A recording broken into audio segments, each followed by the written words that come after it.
buenas, bienvenidos una vez más a este espacio, a este tu podcast, Sígueme para más consejos, un podcast que siempre procura estar súper actualizado para la salud femenina de ustedes, de las pacientes que consumen este tipo de contenido. En el día de hoy he querido traer a una invitada súper especial, a la doctora Esther Noreña, que es ginecóloga también así como yo, y que vamos a hablar un tema súper interesante y es acerca de la ecografía o el uso de la ecografía en ginecología y en obstetricia. Bienvenida, doctora Esther, a este espacio. Hola Cami, ¿cómo estás? Muchísimas gracias por esta invitación. Es para mí un orgullo poder acompañarte hoy aquí en este espacio que sé que es súper especial. Hola, muchas gracias, bueno, por haber aceptado, por haber venido y porque las personas que aquí se sientan y que yo procuro pues como invitar a este espacio son personas con una formación bastante buena, una formación alta, son personas idóneas para venir y discutir este tipo de cosas, ¿vale? Muchas gracias. La doctora Esther Noreña, ¿de dónde es? Bueno, yo soy de aquí de Cartagena. Cartagenera. ¿Dónde estudiaste?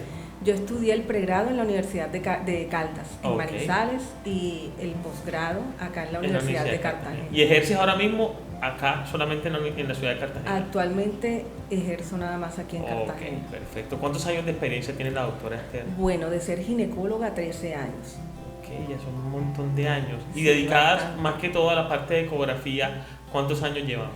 Bueno, digamos que más de 7 años, pero empecé desde el nivel básico, que es por donde uno arranca, y digamos que 5 años ya en profundización y en nivel avanzado. Ok, listo, perfecto. O sea que tenemos bastante tela aquí para cortar acerca de lo que es la ecografía. Porque, ojo, la ecografía para nosotros los ginecólogos y los ginecólogos que se dedican pues a la parte ginecológica y a la obstetricia es una herramienta súper indispensable para diagnóstico y también para toma de decisiones, porque es que nosotros definitivamente sin imágenes, por lo menos yo como ginecólogo, yo no puedo operar. Igual para el seguimiento de los embarazos y para toda esta parte también es de vital importancia. Bueno, Así es, Cami. Yo siempre digo que los ginecólogos tenemos 6 ojos.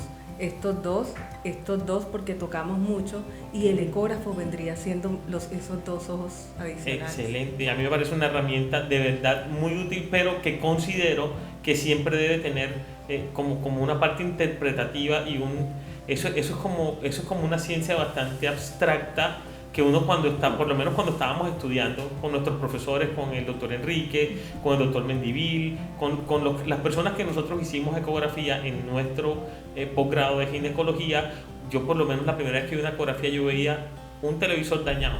O sea, yo decía, ¿y dónde están las cosas? Pero claro, con el paso de los años uno va entendiendo espacialmente dónde están las estructuras, dónde están las cosas, qué cosas interpretar y sobre todo, como dices tú, después de haber salido de esa primera formación en ginecología, seguir profundizando en aquellas personas que se van a dedicar a hacer ecografías el resto de su práctica. En lo personal, yo y mis pacientes lo saben, pues yo no hago ecografías en mi práctica. Yo tengo más de 11 años desde que me gradué de ginecólogo que yo no cojo un ecógrafo para hacer una ecografía. Prefiero mandársela a personas que sí se dedican a eso en el día a día, porque creo además que es un ejercicio bastante responsable, tanto así como operar. Digamos que así como todo, hay niveles. Entonces hay un nivel básico que es con el que uno sale cuando recién egresa de la universidad, porque efectivamente hay una formación en la universidad que tiene un tiempo dedicado al ultrasonido, pero hay que reconocer que es un nivel básico, en donde claro, a uno no se le puede escapar un diagnóstico que comprometa la vida del paciente, en un contexto de una urgencia, pero ya para mayor precisión y para diagnósticos más profesionales y más profundos se requiere, a partir de allí, el médico que definitivamente siente un gusto y una motivación individual por el ultrasonido inicia un camino hasta poder llegar al nivel avanzado. Bueno, vamos a entrar un poquito ya en lo que es en sí el tema. ¿Cuántos o cuáles son, digamos, las utilidades o tipos de ecografías que podemos realizar nosotros, los ginecólogos, en nuestra práctica en un consultorio? Bueno, como ginecólogos lo primero sería dividir la práctica de ginecología y la parte de obstetricia. Dentro de la obstetricia pues están las ecografías básicas, que son la inicial para saber de pronto si el embarazo está dentro del útero o por fuera. Okay. Es la ecografía diagnóstica. Esa ecografía es la paciente que tiene una prueba de embarazo positiva, y esa ecografía debería hacerse, doctora, ¿en cuánto tiempo? Pues depende. En general, la recomendación es que antes de 8 semanas, no. O sea, no es que la paciente apenas tiene una prueba de embarazo o le faltó la regla, salen corriendo a hacerse una ecografía. Ese no es la realidad. Lo ideal es esperar un poco más si no existe un factor de riesgo adicional o unos antecedentes claros. Pero claro, la paciente a veces no sabe si ella tiene o no factor de riesgo. Entonces, por ejemplo, pacientes que han tenido antecedentes de ectópicos, que son embarazos que se anidan por fuera del útero, o pacientes que ya han tenido pérdidas tempranas o varias pérdidas, esas pacientes se deben hacer efectivamente la ecografía cuanto antes. Pero en otros contextos, la paciente puede esperar un poco más. Y listo. Esa paciente, ya llegaron las 8 semanas o 7 semanas, tenemos embrión dentro de la cavidad, tiene embriocardia, señora, usted está embarazada, 6 semanas, 3 días, 7 semanas. ¿Cuándo sigue la siguiente ecografía en las pacientes que están embarazadas? Hablando de ecografía obstétrica. Bueno, antes de responderte esa pregunta, me quería devolver un poquito. En el caso de estas pacientes que apenas se enteran de la prueba de embarazo, enseguida van a hacerse una ecografía, es muy frecuente que entonces no se ve nada. La paciente se angustia y muchas veces se termina gastando un montón de dinero porque se hace hasta 3 ecografías hasta que por fin se ve el embrión y hasta que le aparece el latido cardíaco. Porque la mayoría de estas pacientes efectivamente van a tener un embarazo saludable intrauterino. Entonces, digamos que las pacientes de bajo riesgo esperar un poco. No acelerarse al realizarse la ecografía de una vez. Así es. Okay. Si ya vimos un feto dentro del útero, ¿cuándo es la siguiente ecografía? La siguiente ecografía consideramos que es la más importante del embarazo. Se llama ecografía de tamizaje de aneuploidía. Es una ecografía especializada en la que no solamente medimos un grosor que le miden acá en la nuca, sino que vemos otras cosas, vemos la formación del bebé para ese tiempo. Hay unos estándares que nos permiten saber cuáles son las estructuras a evaluar en ese trimestre y hacer como un checklist de que todas esas estructuras estén presentes y bien formadas. ¿Con qué objetivo se realiza esa ecografía? Principalmente para establecer un riesgo de que el bebé venga con algún problema cromosómico o malformativo. Si yo tengo una ecografía que me dice que hay o faltan cosas en esa ecografía, mi bebé viene, o sea, el bebé de la paciente viene malformado. No, realmente, como su nombre lo dice, es una ecografía que emite un riesgo y con ese riesgo se decide qué hacer.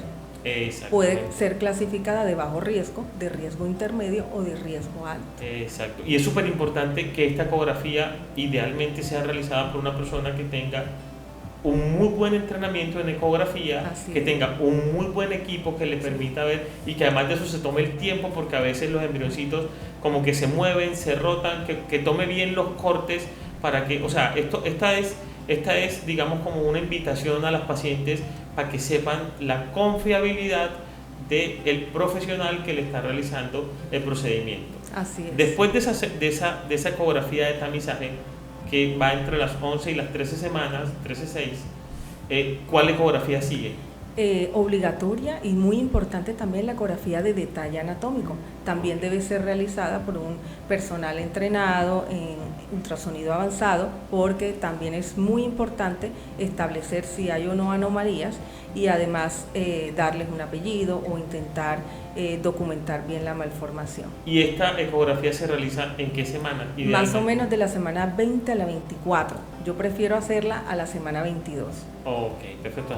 Hay como en la mitad. Listo. En la ecografía de detalle anatómico a nosotros nos dicen: todo está bien, señora, no se preocupe, mira, aquí está su bebé, todo está súper bien. Es la siguiente ecografía, ¿cuándo sería? ¿O cuántas más ecografías le quedarían a un embarazo, digamos, normal? No vamos a hablar de embarazos de alto riesgo, sino un embarazo normal. Bueno, para que veas, Cami, lo importante que es mantenerse actualizado, porque todo cambia. Antes decíamos una cosa y, por ejemplo, actualmente ya hubo una nueva actualización en que la tercera ecografía ya sería para crecimiento y nuevamente se verifica si existe alguna malformación de esas que tienen expresión tardíamente, sobre todo a nivel renal o a nivel cardíaco. También a nivel del sistema nervioso central. Esta ecografía estaría alrededor de la semana 36. 36, o sea, con un bebé ya bastante grande. Ya para prepararnos para la vida del nacimiento. Ok, bueno, esas son, digamos, como las ecografías que se realizan de forma rutinaria en un embarazo que es un embarazo normalito.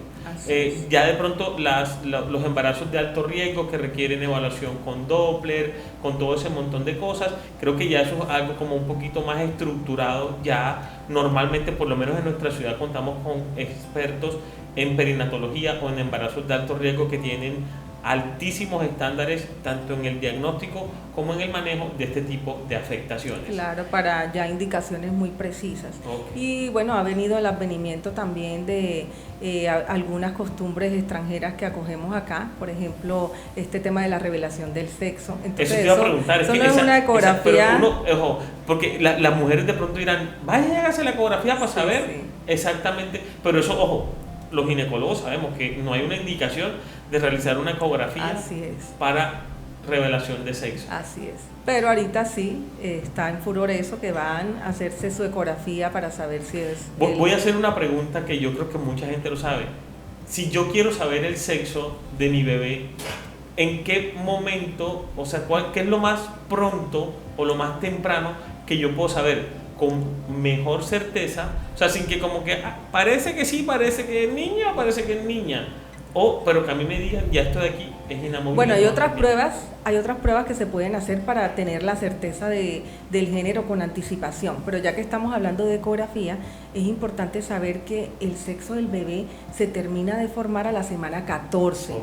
Entonces, a veces con esta presión de que no, dígame qué es o qué será, digamos que han salido algunas recomendaciones, pero que tienen ciertas limitaciones. Por ejemplo, se habla del tubérculo genital, de la angulación del tubérculo genital en la ecografía de la semana 11-14 con respecto al eje de la columna, y dependiendo de esa angulación uno puede tener una sospecha más a favor de un varón o de una nena.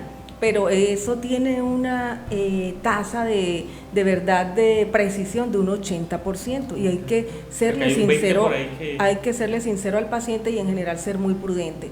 Sinceramente, Cami, cuando uno está en este proceso de que atiende, pues estamos atendiendo personas, humanos, no trabajamos con otro tipo de cosas u otro oficio en oficina, sino realmente con seres humanos hay que ser muy prudente. Y yo prefiero calmar un poco a los familiares, a la paciente y esperar. Okay. Para todo, aplica para todo, la prudencia. Magnífico. La ecografía obstétrica yo creo que hoy en día nos ha permitido a nosotros hacer diagnósticos, como tú lo dijiste, de condiciones que son potencialmente letales, como por ejemplo un embarazo ectópico, que sabemos que una hemorragia puede comprometer realmente la vida de una paciente. Otras condiciones que no son embarazos, sino que se asocian al embarazo, como la enfermedad trofoblástica, la neoplasia trofoblástica, que también es un tipo de cáncer que se puede desarrollar, y eso es lo bueno de tener acceso de forma temprana, de pronto en el momento idóneo, a la ecografía. Ahora, hay una ecografía que yo, en lo personal, como ginecólogo que soy, considero que es un poco más difícil, y es la ecografía ginecológica. Yo no sé, tú me dirás a mí si estoy en los... Tú eres aquí la experta en imágenes y en ecografía de ginecología y obstetricia. ¿Coincides conmigo en que es un poco más difícil la ecografía ginecológica o te parece que es igual? Bueno, Cami, me tendría que devolver unos años, porque en su momento ya no recuerdo qué me pareció más difícil, pero estoy en un punto en que digamos que ambas cosas ya se me hacen fáciles de hacer, pero okay. Ha sido un proceso, esto no ha sido pues en días, sino un proceso formativo, diario, continuo, de estudio, de capacitación, de mejoría de la máquina, y actualmente cuento con una máquina que con orgullo puedo decirlo que es una de las mejores que hay en nuestra ciudad, con una resolución increíble, marca Voluson,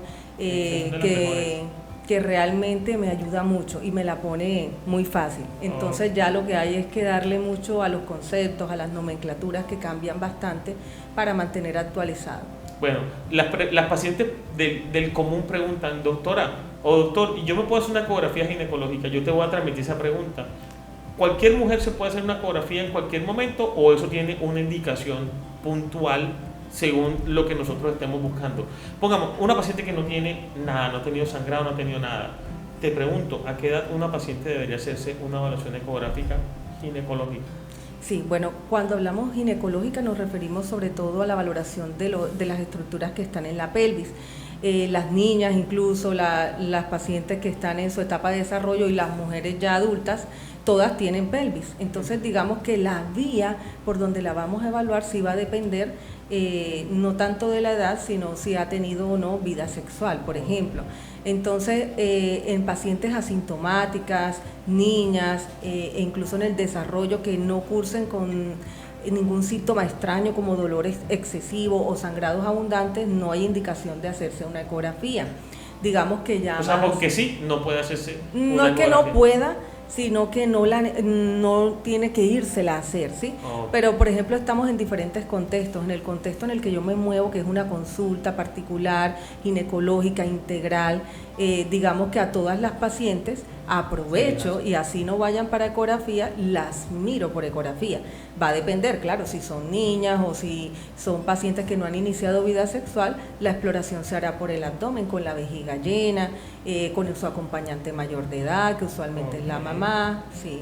Listo, perfecto. ¿Qué cosas busca un ecografista o una persona que se dedica a hacer ecografías ginecológicas en una exploración, bien sea por vía transvaginal o por vía transabdominal? Bueno, ¿Qué cosas me tienen que decir a mí como médico y como paciente para saber que yo estoy bien o que tengo algo?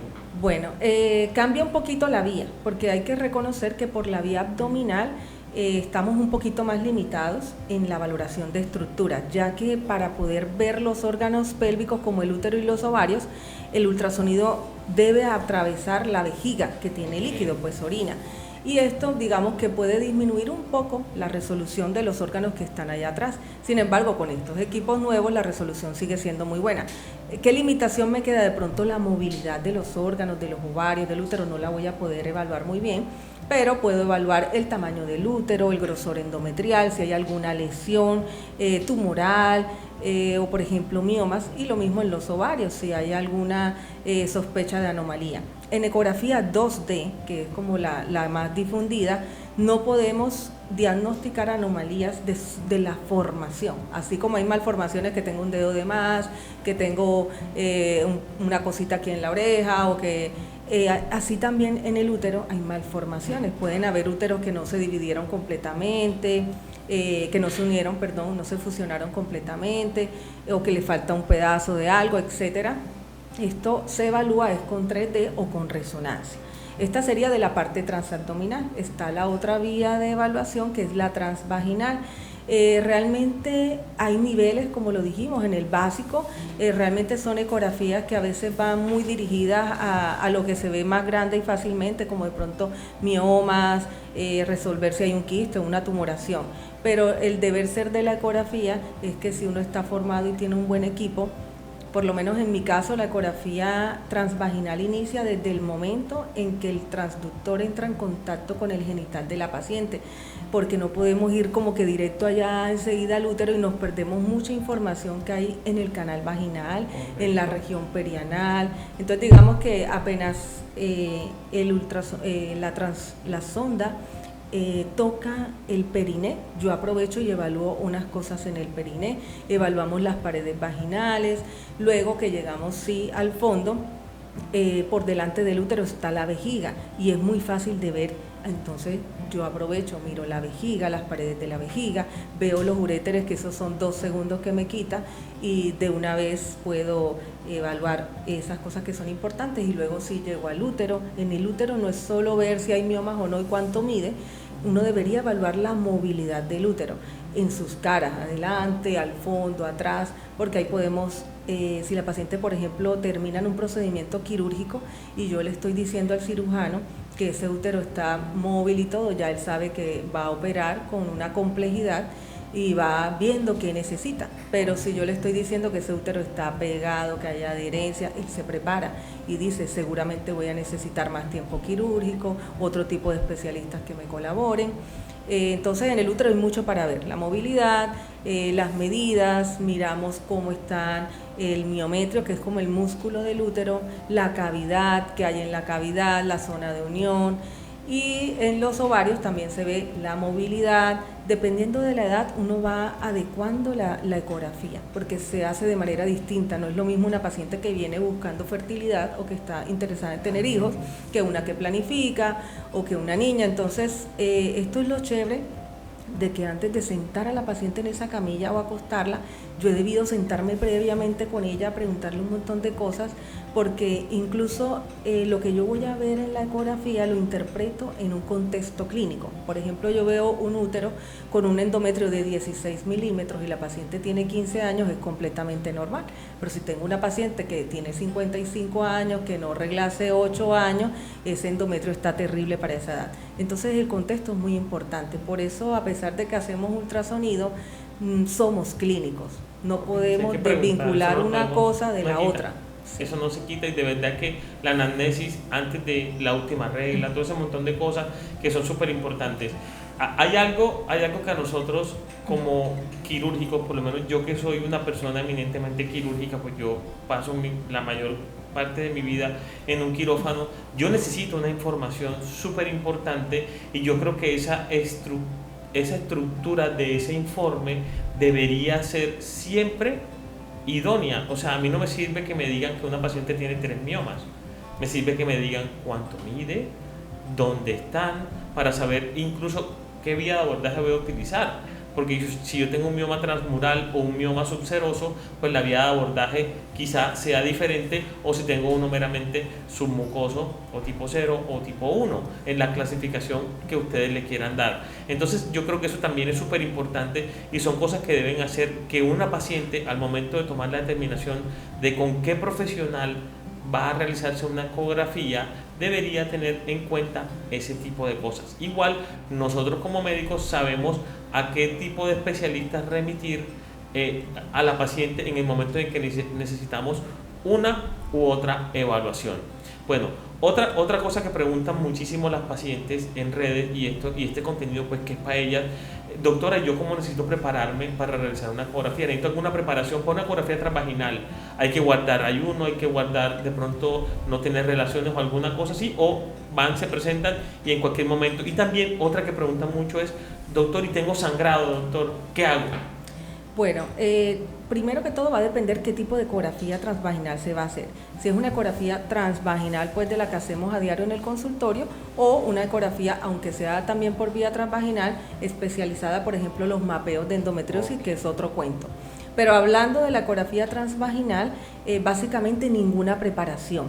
Sí va a ser transvaginal. Si es por el abdomen, sí se recomienda que tenga la vejiga llena, o sea, que haya tomado bastante agua, porque nos va a ayudar para la ecografía. Si es transvaginal, la puede estar sangrando, sobre todo que hay pacientes: doctora, no me la hago porque estoy sangrando, y resulta que el motivo de consulta es que está sangrando, y eso es una urgencia, ¿cómo va a esperar? Entonces, afortunadamente uno como ginecólogos está familiarizado con las secreciones, con la sangre, y tenemos todo adecuado para desinfectar y para que todo sea desechable, o sea que no retrasamos un diagnóstico por un sangrado. ¿Qué me gusta a mí? Que si la paciente le es posible hacer una deposición el mismo día de la ecografía, sería bueno. Sobre todo en mi caso, que yo no hago esas ecografías así como tan básicas de que solo útero y ovario, sino que yo reviso realmente todo lo que me permite ver el cuerpo de la paciente. Yo miro el compartimento posterior de rutina, trato de mirar la parte del recto que está asequible en una ecografía transvaginal, algunos ligamentos, y la visualización es mucho mejor cuando el intestino está vacío o no hay gas. Entonces, no es que le voy a poner a preparar el intestino, pero que si ha hecho popó ese mismo día, me queda genial. Ok, yo creo que aquí hay un punto que yo quiero que a la audiencia que mira o que consume esto no se lo olvide. Mujeres, ustedes se pueden realizar una ecografía transvaginal sin importar si tienen sangrado, y eso es súper importante. Se demoran 6 meses, 8 meses esperando que se les pare el sangrado, avanzó el cáncer de cuello uterino, avanzó el cáncer de endometrio, y cuando quieren llegar a nosotros, no. A nosotros los ginecólogos no nos molesta si llegan con sangrado, limpiamos la camilla, limpiamos el transductor, desechamos el espéculo que siempre no se tienen que depilar, absolutamente nada. Entonces vayan y realícense la ecografía sin importar la condición por la cual estén sangrando o estén pasando. Realmente para nosotros eso es irrelevante. Otra de las preguntas que con muchísima frecuencia realizan las pacientes es, doctor o doctora, yo puedo realizar algún otro tipo de valoración, es decir, esta parte como ya más especializada, porque vea, yo me he hecho esta ecografía y esta otra, y todas las tres me dicen que estoy normal, pero yo sigo con dolor, doctor, yo sigo con dolor. Aquí, en este tipo de condiciones, ¿qué cosas de pronto te hacen a ti evaluar como adicional en puntos de dolor en la ecografía ginecológica? Sí, bueno, digamos que uno se ha ido formando tanto que nos va cambiando ese paradigma. Yo actualmente no te puedo decir que hago una ecografía vaginal pues normalita, sino que sería falta de ética yo haberme formado y teniendo el equipo que me deja ver todo, y si la paciente solo dijo transvaginal, entonces no voy a evaluar otras cosas que se están viendo, casi que están allí. Entonces realmente miro todas estas estructuras, pero aún así puedo enfocarla. Por ejemplo, yo misma puedo irle diciendo, mira, encontré que justo en esta zona hay un dolor, veo esta zona adherida, el dolor es más específico en esta zona, y a veces detecto nódulos de endometriosis en una ecografía transvaginal. Y esas pacientes idealmente deben ir a un examen más complejo llamado mapeo de endometriosis profunda. Este mapeo se puede hacer por ecografía o se puede hacer por resonancia. Yo lo ofrezco por ecografía. Perfecto, y el mapeo sí que a nosotros realmente nos sirve demasiado, porque la endometriosis hoy en día se sabe que no es una enfermedad solamente del ovario, es una enfermedad que puede afectar los ligamentos, el útero, las trompas, los tejidos circunvecinos, ahí está el recto, están los ureteres, mejor dicho, esto es una enfermedad que tiene un comportamiento casi como un cáncer, solamente que no mata. Esas son de las cosas que a mí más me ha impactado esa enfermedad, y de los, digamos, de los mensajes más claros que me han dejado mis profesores en la formación, tanto en endometriosis como en ginecología, en el momento en el que estudiamos eso. No sé si quieras dejar algún mensaje, Esther, de conclusión o final para las pacientes que estén buscando una ecografía obstétrica o una ecografía ginecológica. De pronto, yo siempre lo digo, pues lo puedo decir ahora, yo creo que una persona que se va a someter, un profesional que se dedica a realizar ecografías, tiene que tener un compromiso en lo académico con su formación continua, día a día. Debe tener un buen equipo y debe casi que comprometerse a realizar, no solamente a decirme aquí hay una masa ovárica, sino casi que a decirme esto es un teratoma, esto es un endometrioma, o esto posiblemente puede ser un cáncer, porque el tipo de abordaje que voy a realizar yo como quirúrgico es diferente. Y es más, la persona que puede manejar una u otra masa, bien sea uterina o bien sea ovárica, va a ser diferente dependiendo de lo que el informe de una persona que realiza ecografías así como tú me pueda dar. Bueno, yo pienso que la clave es un especialista que tenga pasión por este tema, porque casi que es un modo de vida. Yo llevo realmente comprometida y enamorada del ultrasonido, ya flechada totalmente y casada, tal vez entre 5 y 7 años, pero toda la vida había tenido esa línea, y digamos que ahora que me he dedicado casi que desayuno, almuerzo y cena ultrasonido, tanto que mi grupo cercano de amistades son afines también al ultrasonido, y son amistades que me han dejado algunos cursos. Por ahí tengo un amigo en Chinú, el doctor Fabián Nasif, que yo le digo, le apodo jocosamente la mala influencia, porque en los cursos me cogía por el brazo, ven Esther, vamos a ver máquinas, vamos a ver ecógrafos, y ahí fue que uno va despertando muchas cosas, y de los cursos también siempre mantenemos al día, mira, hay este curso, hay esta formación, hay este diplomado, y eso es lo que uno busca y lo que logra con el tiempo, y es la excelencia. Entonces cuando uno va a hacerse una ecografía, porque hay pacientes que dicen, ya me hice la ecografía, doctora, yo vengo a una consulta.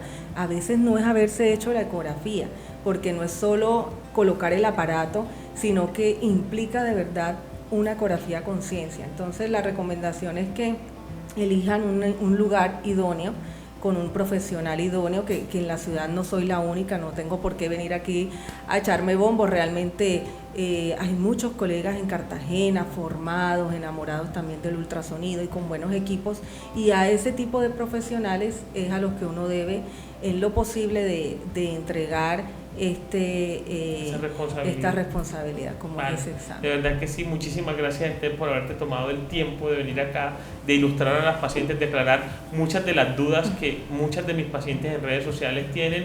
Y bueno, para ustedes, una vez más, de verdad, gracias por compartir este espacio, por tomarse el tiempo para consumir este contenido de valor, y no olviden seguirme para más consejos.